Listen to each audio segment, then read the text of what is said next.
Sebelum kita mulai pelajaran kita pada pagi hari ini, sebelumnya kita baca doa dulu. Ayo ketua kelas memimpin doa mulai.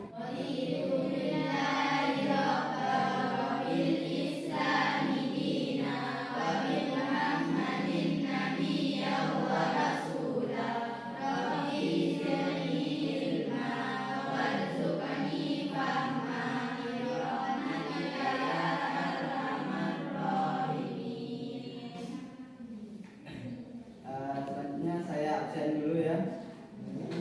Kelas 7. Henryvan Supriyanto, Maulinda, Nazila Taini Gusti, Tanya, Risalatul Aqini, Rizky Amelia,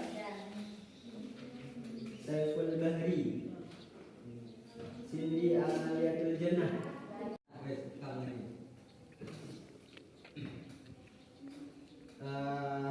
Gimana pagi hari ini, masih semangat?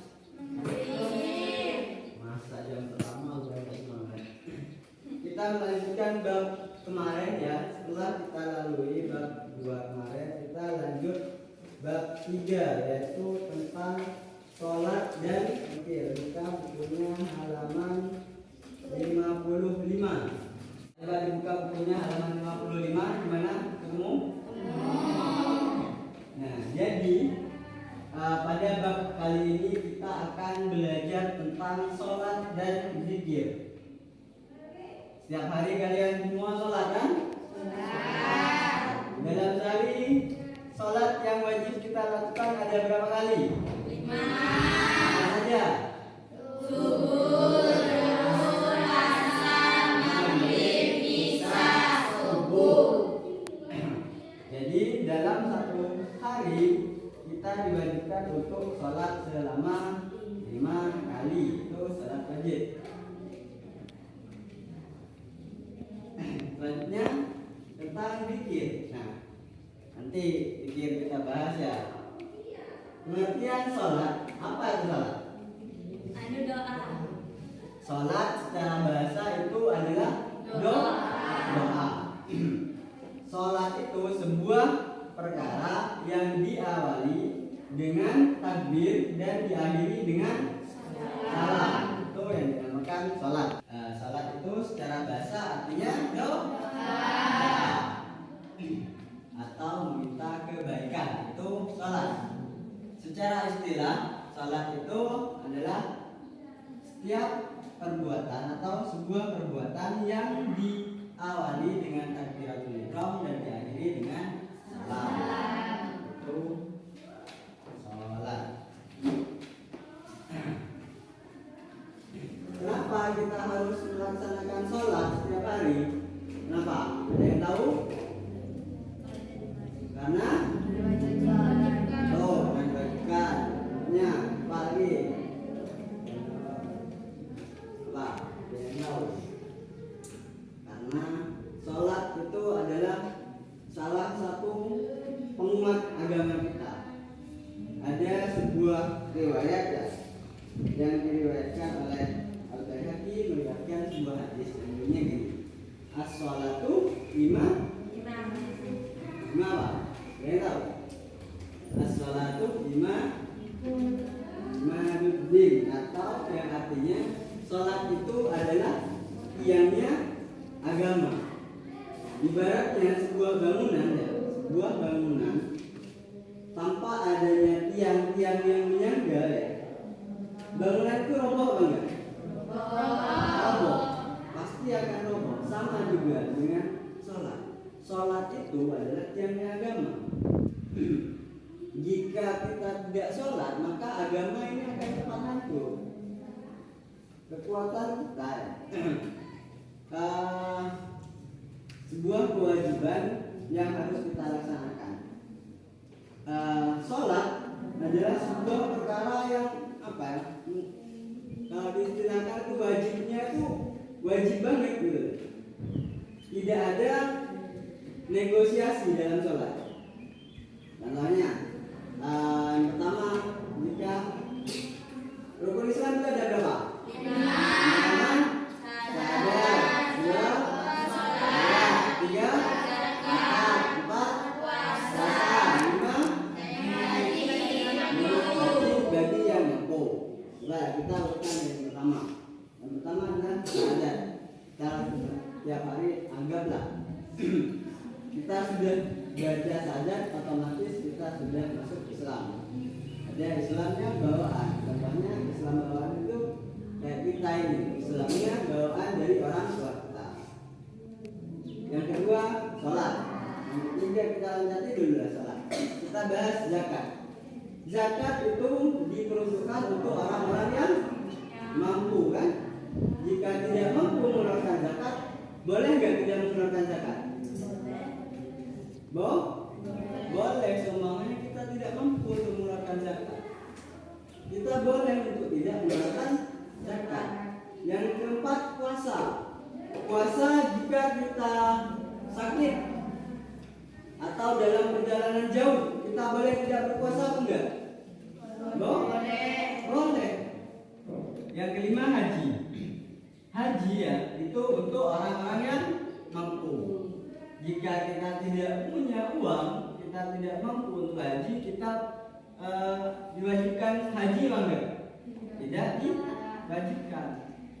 Kecuali sholat. Sholat dalam keadaan apapun kita diwajibkan sholat.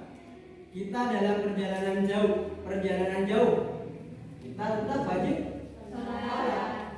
Makanya pas ada istilah sholat qasar. Nah ini tadi menarik. Sholat qadha. Qadha itu artinya pengganti. Nah dalam sholat ya, jika kita ketiduran, contohnya subuh, yang biasa ketidurannya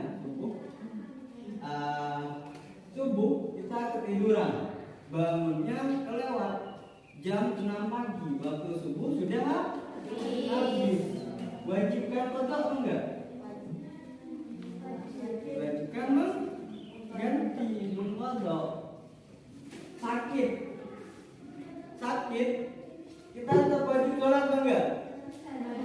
Wajib. Tidak ada pengganti dalam sholat. Maksudnya apa ya? Tidak pernah ada keringanan dalam sholat, mau keadaan kita apapun. Jika kita tidak kuat berdiri, sholat kan wajibnya berdiri ya. Jika kita tidak kuat sholat berdiri, maka kita sholat duduk. Tidak kuat sholat duduk, kita sholat dalam keadaan berbaring.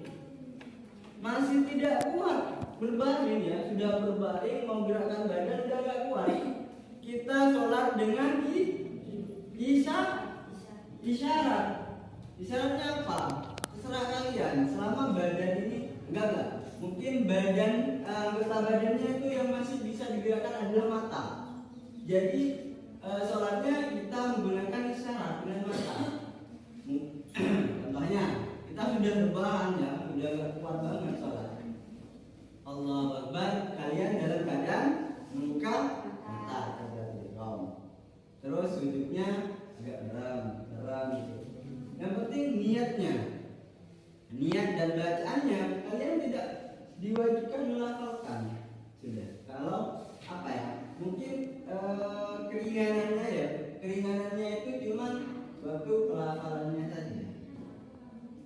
Jika kita sudah tidak kuat untuk mengucapkan lafal-lafal dalam sholat. Jadi keringanannya itu saja. Untuk kewajibannya tidak ada kata gugur dalam sholat. Ya, sholat tiap hari kan? Bisa dipahami tentang sholat? Sholat secara bahasa apa artinya? Doa.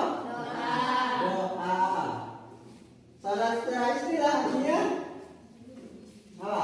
Sebuah perkataan yang dimulai dengan takbiratul ihram, diakhiri dengan salam.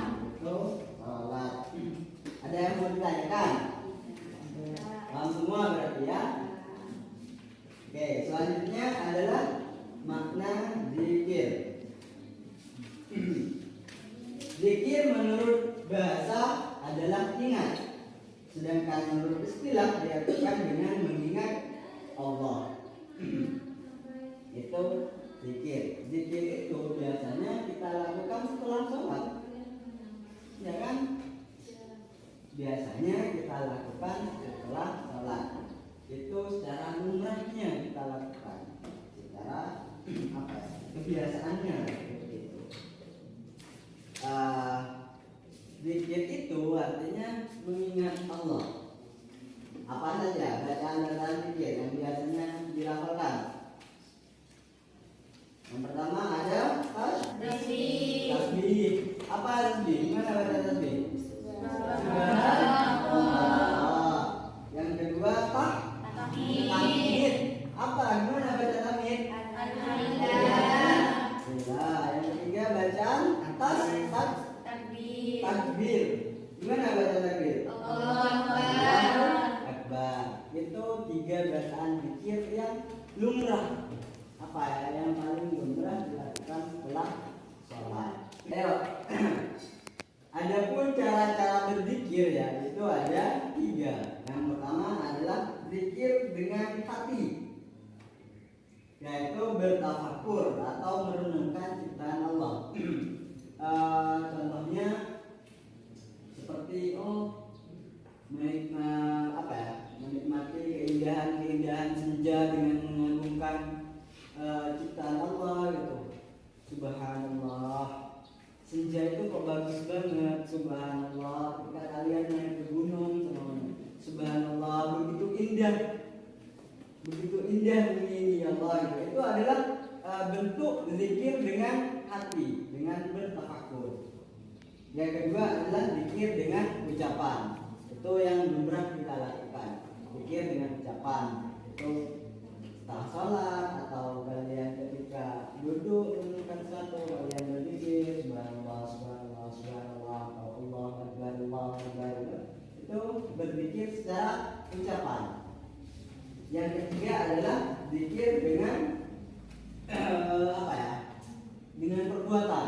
Contohnya dengan perbuatan itu adalah menjauhi larangannya, melakukan perintahnya, melakukan amal ma'ruf nahi munkar. Itu juga termasuk zikir dengan perbuatan. Paham? Coba ya, sekarang saya tanyakan ya tentang arti zikir. Apa artinya zikir itu? Ingat. Artinya secara bahasa itu ingat. Secara istilah adalah mengingat Allah. Jadi bisa diartikan, bisa ditarik kesimpulan, zikir itu sebuah perilaku atau sebuah tindakan atau sebuah ucapan yang kita niatkan untuk mengagungkan Allah, mengingat Allah. Itu adalah sebuah zikir. Ada yang mau ditanyakan? Tidak. Tentang sholat mungkin, zikir mungkin ada yang tidak dipahami, ada yang tidak dipahami dari penjelasan saya tadi. Paham semua?